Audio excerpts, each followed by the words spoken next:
Assalamualaikum warahmatullahi wabarakatuh. Saya akan menjelaskan tentang prosedur pemeriksaan perkara gugatan di Pengadilan Tata Usaha Negara. Mengapa ini menjadi tema penting yang akan saya jelaskan secara khusus? Karena memang prosedur pemeriksaan perkara gugatan PT-UN ini sangat berbeda dengan prosedur pemeriksaan perkara perdata di pengadilan negeri.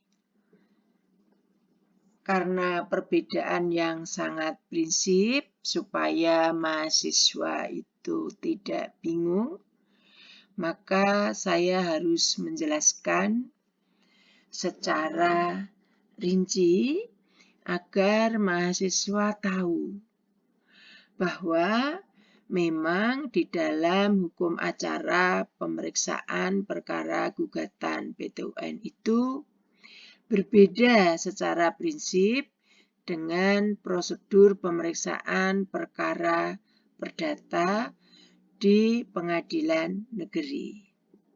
Nah, pertama-tama yang harus kita pahami adalah tentang ketentuan Undang-Undang Nomor 5 Tahun 1986 yang sudah dilakukan perubahan dengan Undang-Undang Nomor 9 Tahun 2004. Nah, di dalam pasal-pasal yang ada di dalam undang-undang tersebut, perlu kita pahami pula tentang beberapa peraturan-peraturan lain.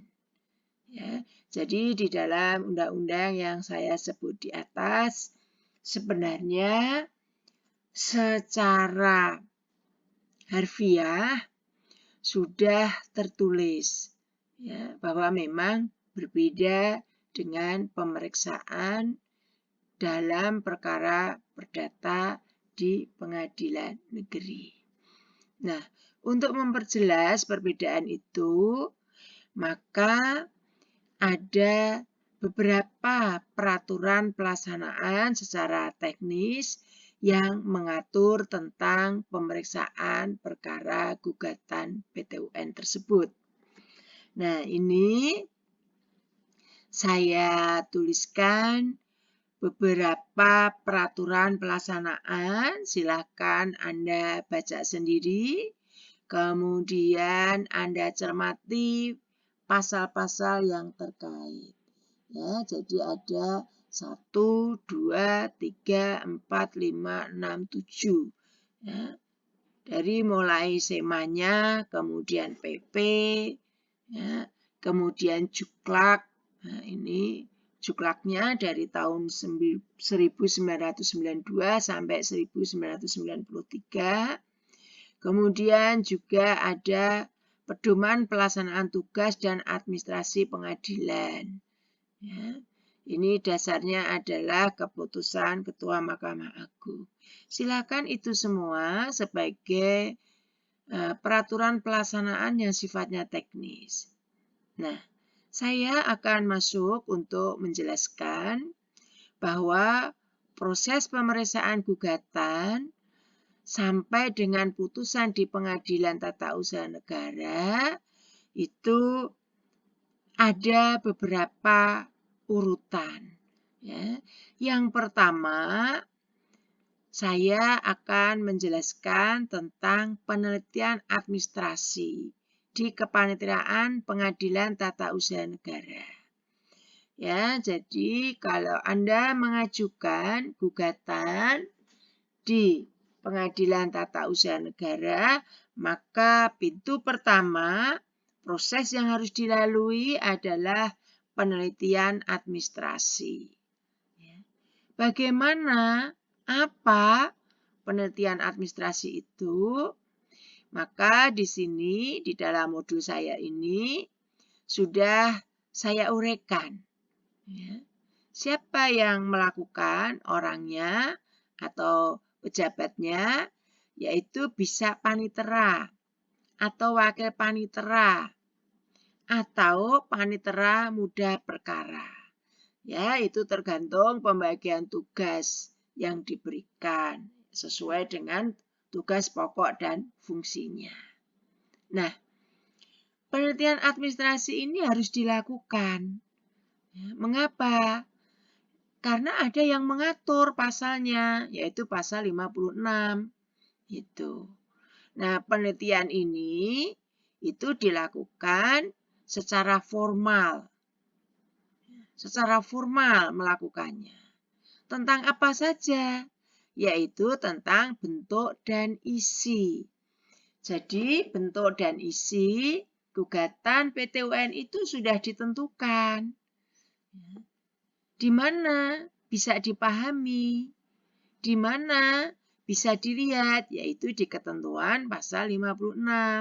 Silakan para mahasiswa untuk membaca ketentuan pasal 56. Karena pasalnya sudah saya tunjukkan.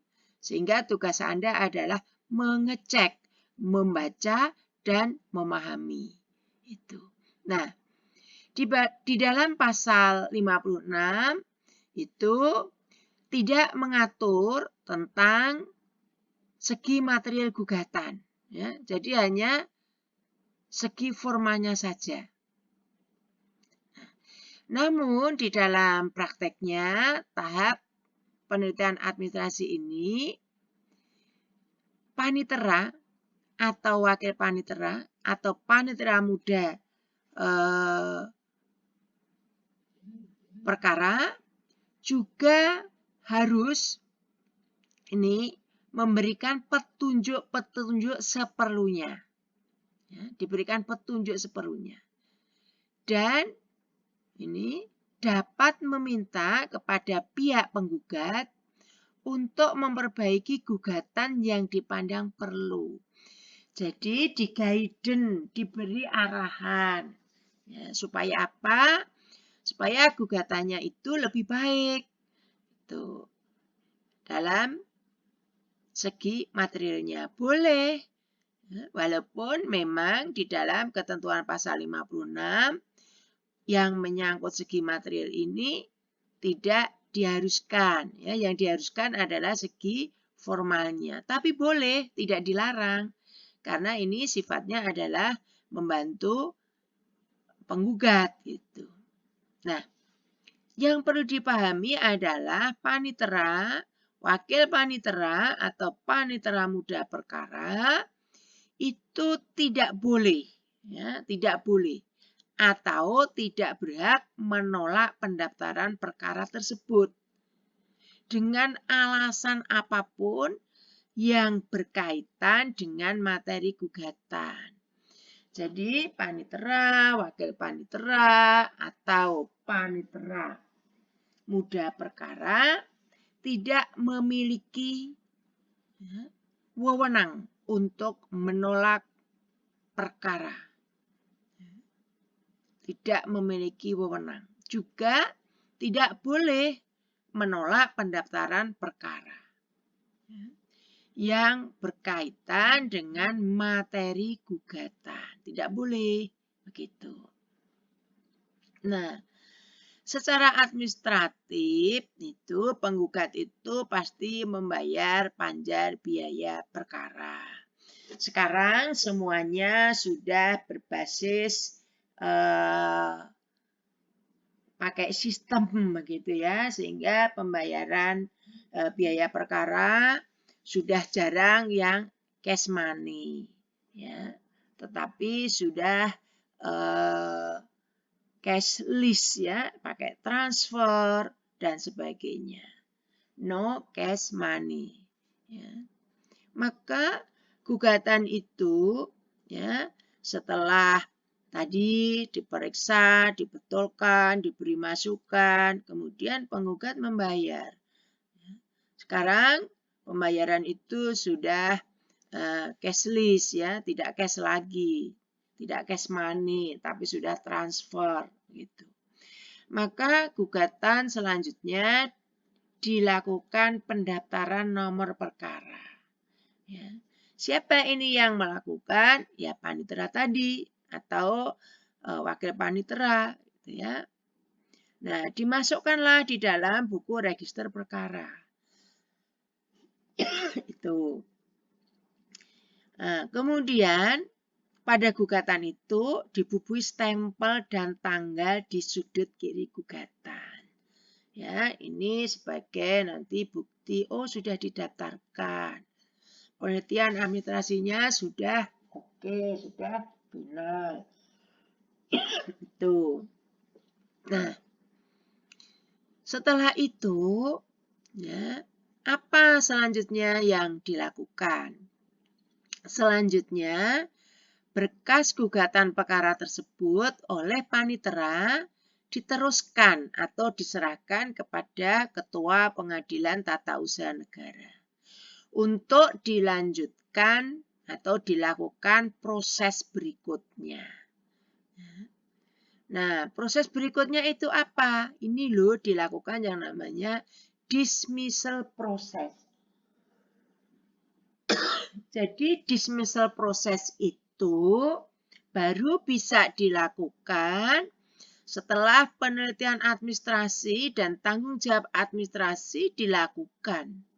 Ya, baru kemudian akan dilakukan dismissal proses. Nah, apa itu dismissal proses? Ya, itu dismissal proses ini nanti akan diteliti ya di dalam dismissal proses itu. Apakah terdapat permohonan penundaan pelaksanaan keputusan tata usaha negara yang digugat? Apakah terdapat permohonan penggugat untuk beracara cepat atau permohonan untuk beracara cuma-cuma. Ya, jadi nanti diteliti apakah ini penggugat mohon supaya keputusan TUN itu ditunda pelaksanaannya. Ya, walaupun perkaranya prosesnya jalan, tetapi pelaksanaan keputusan itu ditunda dulu, di-hold dulu. Ya. Selanjutnya diteliti, apakah penggugat itu mengajukan sebuah permohonan agar perkara ini diperiksa dengan acara cepat. Nah, nanti akan saya jelaskan bagaimana perkara bisa dan boleh diperiksa dengan beracara secara cepat. Kemudian juga diteliti, ya, apakah penggugat itu mohon untuk perkaranya ini diperiksa dengan cuma-cuma atau prediu. Seperti itu. Nah, ini adalah proses awal yang harus dilakukan. Sehingga memang sampai di sini saja bisa dilihat betapa berbedanya antara hukum acara di pengadilan negeri dengan hukum acara di pengadilan tata usaha negara. Nah, proses yang kedua yaitu dilakukan yang namanya proses dismissal ya, atau prosedur dismissal. Apa itu yang disebut dengan proses dismissal?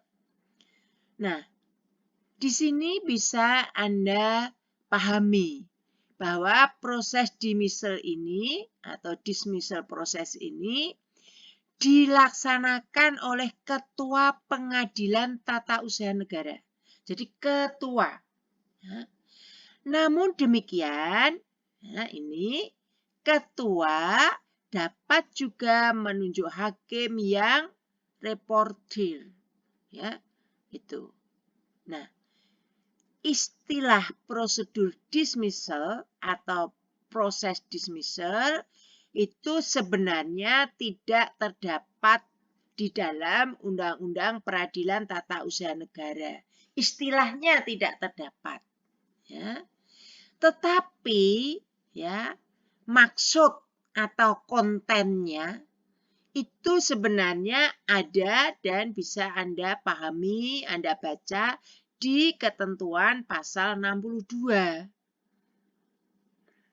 Jadi ingat, kalau Anda mencari kata-kata dismissal proses tidak akan ada di dalam Undang-Undang Peradilan Tata Usaha Negara. Tetapi kalau ya kita ingin mencari intinya atau maksudnya, itu bisa Anda pahami di ketentuan pasal 62. Di sanalah sebenarnya roh atau konten yang disebut dengan dismissal proses. Nah, ketentuan pasal 62 itu apa sih sebenarnya isinya? Ya, isinya yaitu menyebut ya dengan istilah atau dengan frasa rapat permusyawaratan. Ya, rapat permusyawaratan. Nah, ini. Nah, rapat permusyawaratan ini bahwa nyata kita itu taunya adalah ketika rapat sidang paripurna DPR RI, kita itu taunya. Ya, itu. Tapi sebenarnya di dalam rapat permusyawaratan itu adalah terkandung konten atau makna dismissal proses. Seperti itu. Nah, selanjutnya ya di dalam proses dismissal itu pengertiannya, kemudian selanjutnya prosesnya. Ya. Bagaimana prosesnya dismissal? Ya. Dalam rapat permusyawaratan, ketua pengadilan ya, atau kalau ketua pengadilannya tadi ya, menunjuk hakim gitu ya, akan memeriksa berkas gugatan. Nah, berkas gugatan itu akan diperiksa, baik mengenai bentuk formal ataupun isi materialnya. Nah, kalau sudah diperiksa, maka ketua pengadilan atau hakim yang ditunjuk itu akan menentukan dua sikap.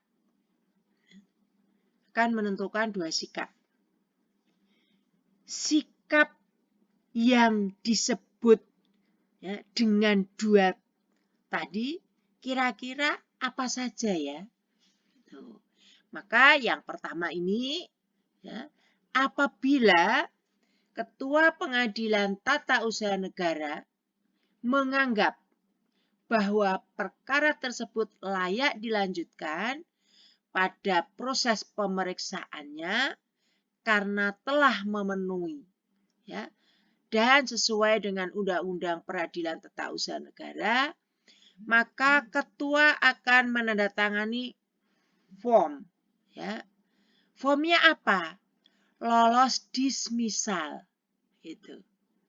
Nah, form ini sudah tersedia, ya, sudah disediakan. Nah, selanjutnya Ketua Pengadilan Tun akan melanjutkan untuk melihat dan mempertimbangkan apabila terdapat permohonan penundaan pelaksanaan keputusan tata usaha negara. Ya, jadi diperiksa dulu. Oh, sudah lolos ini, ya, sudah lolos. Jadi aspek formil materialnya terpenuhi. Nah, ini buktinya apa? Nah, ini ada form yang ditandatangani, lolos dismissal. Nah, kalau sudah itu, ketua pengadilan selanjutnya melakukan proses berikutnya. Ya, apa? Gitu kan? Dipertimbangkan. Ya, apakah penggugat memohon ya untuk penundaan pelaksanaan keputusan pejabat tun itu. Itu dilihat dulu. Ya, ada atau tidak. Selanjutnya adalah dilihat apakah penggugat itu mohon beracara cepat. Ya, mohon atau tidak. Atau beracara biasa. Itu dilihat. Mengapa dilihat? Karena memang berbeda, ya, beracara cepat dengan beracara biasa itu berbeda. Oleh karena itu nanti hakim juga persiapannya tentu berbeda. Nah, selanjutnya dilihat apakah penggugat itu karena tidak mampu, dia mengajukan beracara cuma-cuma atau tidak. Ya, ini menyangkut segi pembiayaan. Nah, di samping itu, ketua pengadilan akan menunjuk dengan suatu penetapan mengenai hakim atau majelis hakim yang akan memeriksa, mengadili, dan memutus perkara tersebut. Ya.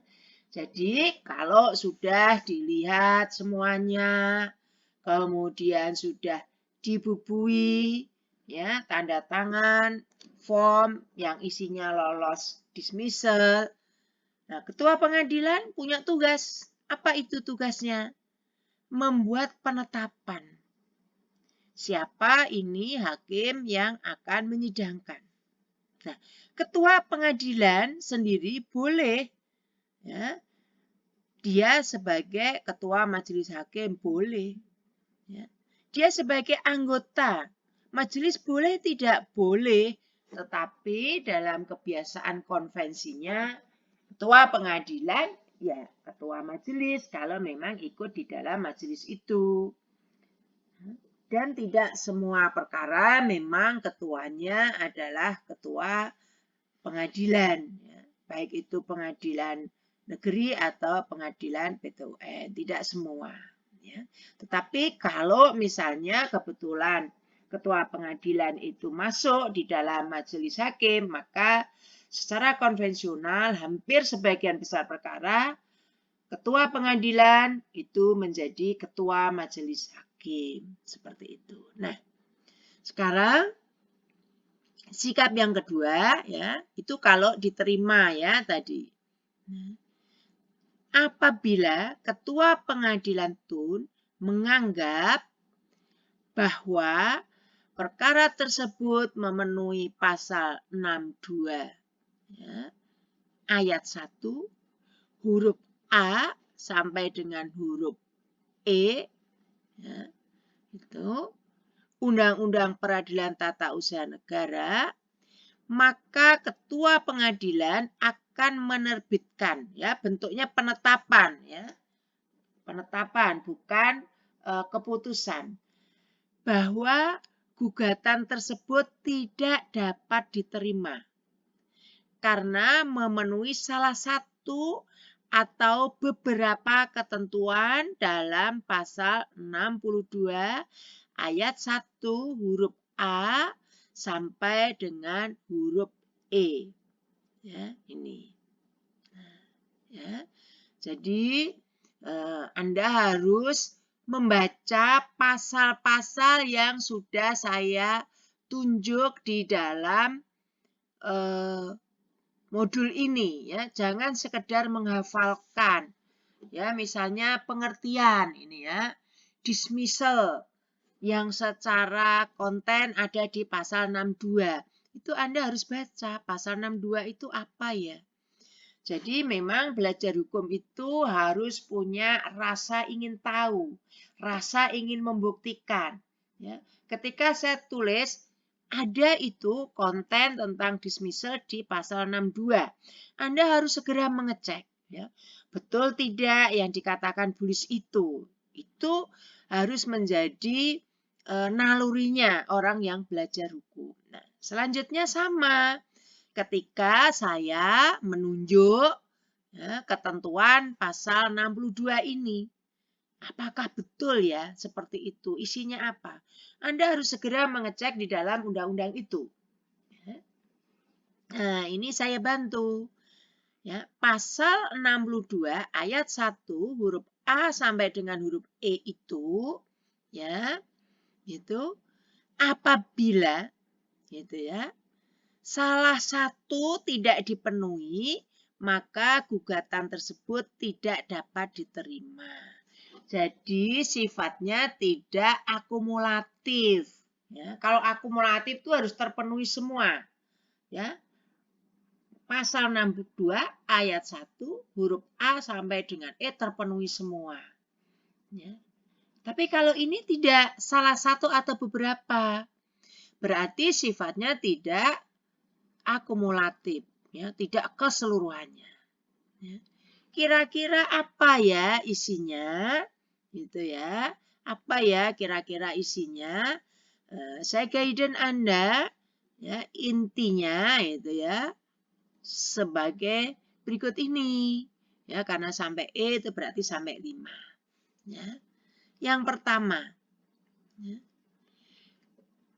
pokok gugatan itu nyata-nyata tidak termasuk dalam wewenang pengadilan. Maksudnya adalah wewenang pengadilan tata usaha negara. Maksudnya. Ya. Oh, ini tidak masuk. Mengapa tidak masuk? Tuh, mengapa tidak masuk? Ketua Pengadilan Tata Usaha Negara melihat objeknya ini bukan surat keputusan yang dikeluarkan oleh badan atau pejabat tun.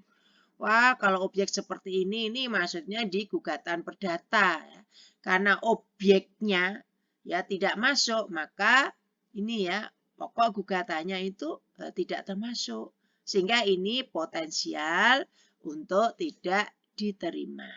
Ya. Ini saja satu ini sudah tidak masuk, walaupun yang lainnya misalnya masuk sudah nggak bisa. Gitu ya. Kemudian yang kedua, syarat-syarat gugatan sebagaimana dimaksud pasal 56 tidak terpenuhi oleh penggugat dan telah diberitahu atau diperingatkan. Ya, pasal 56 dibaca. Ada di sana syarat-syarat mengajukan gugatan. Itu ya, tadi di depan dan pada rekaman video saya sebelumnya sudah saya jelaskan. Coba dicek ketentuan pasal 56 bunyinya seperti apa. Ya. Kalau ya, syarat gugatan di ketentuan pasal 56 tidak dipenuhi padahal sudah diberitahu atau diperingatkan, penggugatnya malas untuk membetulkan atau untuk memperbaiki, maka ini ya gugatan ini tidak bisa diterima. Ya. Nah, kemudian berikutnya yang nomor 3, gugatan tidak didasarkan alasan-alasan yang layak. Jadi kalau Anda buat gugatan itu posita-positanya ya yang didahului dengan kata-kata bahwa itu harus ada alasan yang layak. Alasannya juga harus sesuai dengan aturan-aturan hukum. Ya, ada landasan hukumnya. Tuh. Kemudian yang nomor 4, apa yang dituntut dalam gugatan sebenarnya sudah dipenuhi oleh keputusan tun yang digugat. Kadang-kadang ya, orang itu menggugat ya, itu bingung sendiri. Ya. Dia menggugat, ya, mendalilkan di dalam posita, kemudian dia memohon, menuntut di dalam petitum, tapi yang dituntut itu sesungguhnya sudah dipenuhi. Gitu kan? Aneh gitu. Maka hakim akan menilai, loh ini bagaimana toh? Ya, di dalam posita diuraikan. Gitu. Kemudian terakhir memohon ya, menuntut ya yang tertulis di dalam petitum. Tapi tuntutan itu sesungguhnya sudah dipenuhi, kok digugat? Ya, ini pasti akan dinyatakan oleh hakim bahwa gugatan itu tidak dapat diterima seperti itu. Nah, kemudian yang kelima, gugatan diajukan sebelum waktu atau telah lewat waktunya.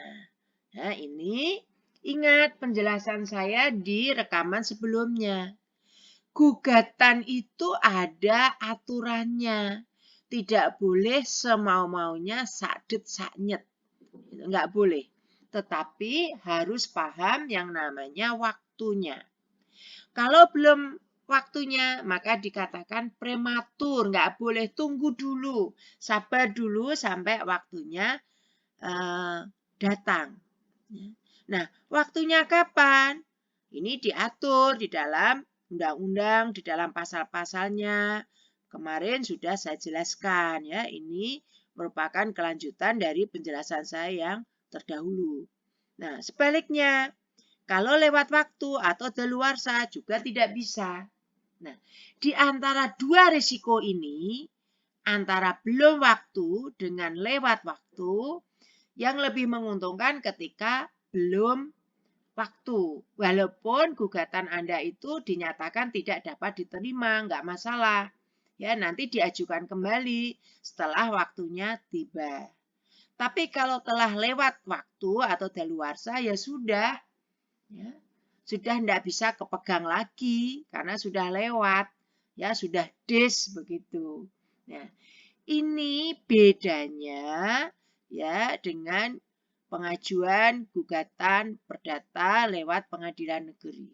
Ya, sangat-sangat berbeda. Oleh karena itu, ketika ujian, ketika MIT, ketika tugas, banyak mahasiswa mengacaukan. Apalagi kalau mata kuliah hukum acara perdata, ya diterimanya semesternya bersamaan dengan mata kuliah hukum acara PTUN. Ini mahasiswa biasanya bingung, apalagi kalau dosennya sama ya.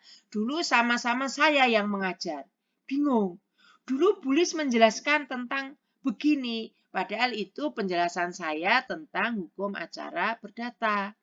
Nah, kalau sekarang diajar oleh dosen yang berbeda, semoga Anda semua para mahasiswa tidak bingung, tidak kacau, tidak ambigu.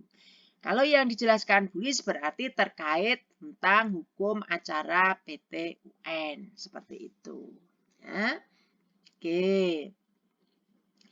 Nah, sebelum menerbitkan penetapan dismissal, ya itu tadi dua tadi dipilih ya. Dipilih itu artinya ada keterangan-keterangan, ya ada pertimbangan, ada alasan. Dasarnya tadi pasal-pasal yang sudah saya jelaskan. Ketua pengadilan, ya sebelum menerbitkan penetapan tadi, ketua pengadilan berwenang, ya ini berwenang memanggil dan mendengarkan keterangan para pihak apabila dianggap perlu dalam persidangan tertutup untuk umum. Ya, jadi hakim atau ketua pengadilan PTUN ya sudah meneliti tadi, sudah punya pegangan, nanti akan memutuskan tidak diterima atau diterima, itu ketua pengadilan itu berwenang untuk memanggil, ya. Dan mendengarkan keterangan para pihak. Itu siapa? Penggugat dan tergugat. Nah, ini ya diberikan kewenangan untuk memanggil apabila dianggap perlu. Ya, apabila dianggap perlu. Kalau tidak perlu bagaimana? Ya tidak apa-apa. Tidak memanggil boleh karena tidak menjadi keharusan. Nah, biasanya kalau ketua pengadilan TUN itu memanggil karena ada beberapa hal yang akan dikonfirm, ya, akan dimintai keterangan. Biasanya seperti itu. Apabila tidak memerlukan tambahan keterangan, biasanya ketua pengadilan langsung menetapkan, ya, menerima atau tidak menerima. Itu. Tetapi pemanggilan, ya, baik penggugat atau tergugat itu sifatnya adalah tertutup untuk umum, ya. Ini beda kalau dismissal proses para pihak penggugat tergugat itu persidangannya tertutup untuk umum. Tapi kalau nanti sudah persidangan yang sesungguhnya yang bukan dismissal, justru harus persidangannya ada terbuka untuk umum. Ya, kalau hakim lupa saja harus dilakukan perbaikan. Karena nanti menjadi tidak sahnya putusan yang diambil. Ya, ini tolong dipahami ya. Kalau dismissal proses apabila ketua pengadilan ya, memanggil para pihak, maka sidangnya tertutup untuk umum. Ya. Nah, ketika tertutup untuk umum, ya, siapa yang hadir? Ya, ketua pengadilan TUN, ya, atau tadi hakim yang ditunjuk kalau memang ketua pengadilannya menunjuk. Kemudian ketua panitera pengadilan tun. Ya. Nah, kalau ketua paniteranya misalnya berhalangan atau ditunjuk wakil atau panitera muda perkara boleh, ya. Delegasi wewenang itu boleh, tergantung nanti ketua pengadilan tunnya. Ya. Kemudian para pihak, ya, atau kuasanya. Ya, para pihak itu ya penggugat, ya, dan tergugat. Nah, kalau tidak hadir secara person, dia punya kuasa atau pengacara, maka kuasa atau pengacara para pihak, yaitu penggugat dan tergugat, diundang. Ya. Kemudian didengar keterangannya, ditanya. Itu.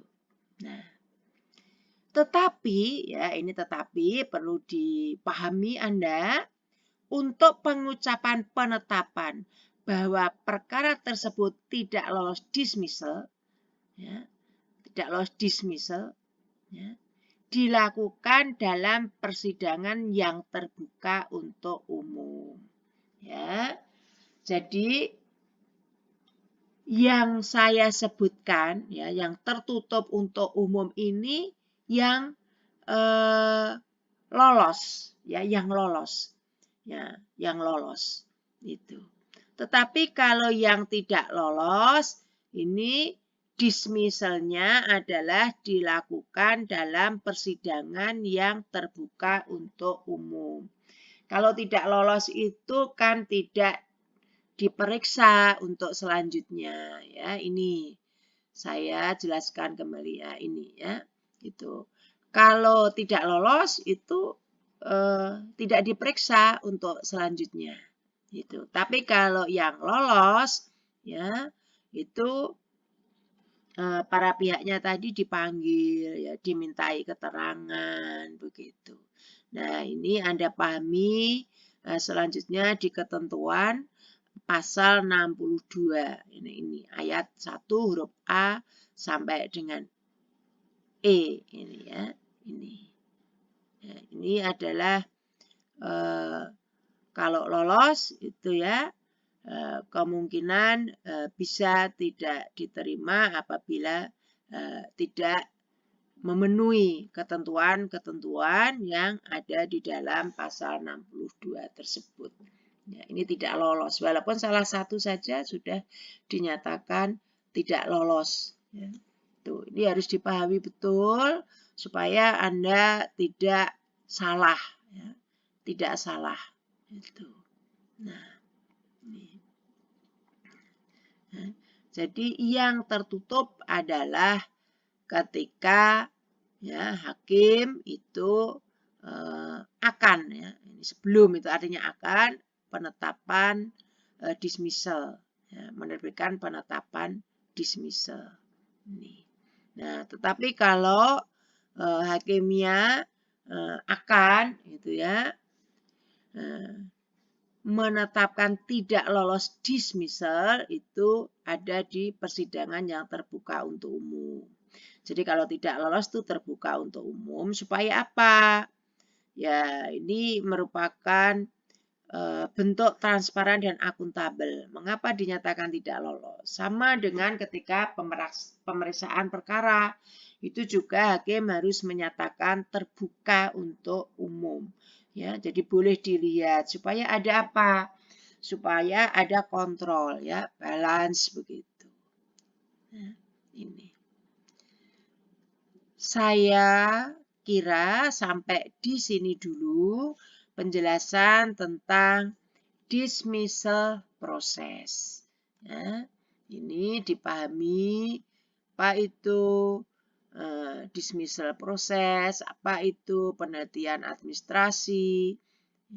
Yang akan datang, saya akan lanjutkan nanti penjelasan yang terkait dengan perlawanan terhadap penetapan dismissal. Ya. Jadi ketika penggugat itu gugatannya, ya, ditetapkan, ya, di dalam dismissalnya itu tidak diterima, maka bukan berarti selesai. Artinya selesai itu sudah tidak bisa melakukan apa-apa. Ya. Jadi penggugat nanti bisa melakukan yang namanya perlawanan. Seperti itu. Ya. Sementara ini dulu. Wassalamualaikum warahmatullahi wabarakatuh.